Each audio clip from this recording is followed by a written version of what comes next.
Curriculum reviews are a lovely opportunity for us to continue to just ensure strong programming via a systematic timeline. This benefits our kids, it benefits our teachers. Obviously, I am new, so I am also learning about our Spring Lake process with curriculum reviews. But yes, we have every department covered on schedule over a course of years. And not only do we look at new curriculum resources, but we also work at aligning our resources and curriculum to make sure that essential standards are covered and that there's a nice flow.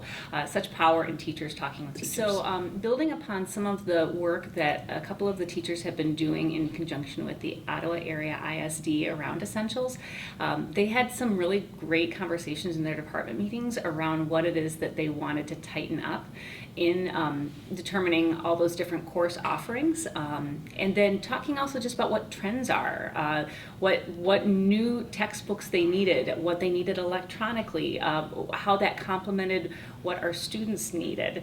And so there was a lot of exploratory phases that iterated throughout the process in which we were working with different representatives from publishing companies and having some work days to talk about how did, again, this complement the standards. And then we got to a point where teachers weighed in on what their ultimate proposal would be, and bringing that before our Curriculum Advisory Council, seeking approval for that, kind of a jury of your peers in some ways, just a really great thorough check and dialogue and conversation. A variety of stakeholders are there.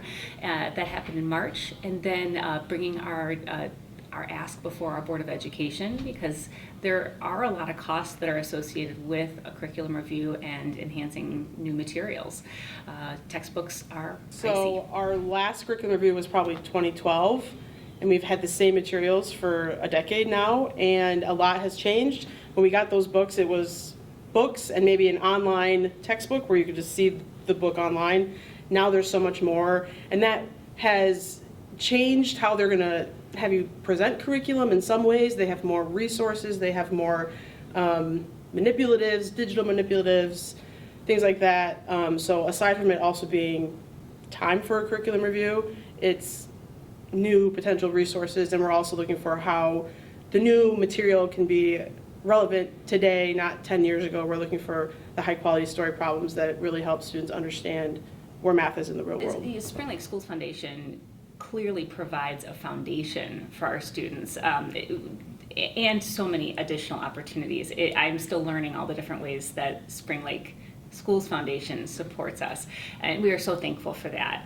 The investment that they are making in this essentially takes care of 50% of our costs, which is astounding. And thinking about being good stewards of those resources, we know that those tools will be in front of our students for at least a minimum of 6 to 7 years. And just to go back to the curriculum review process, it's not just a 1 year and done piece. Like, we are going to continue to circle back and see how those new resources are working for our students, what type of data we're garnering from that, and what type of learning is happening because of that. Our department is thankful for any help to pay for this, and the foundation has been a big help. Thanks so thank you to Spring Lake Schools Foundation for making such a difference in our students.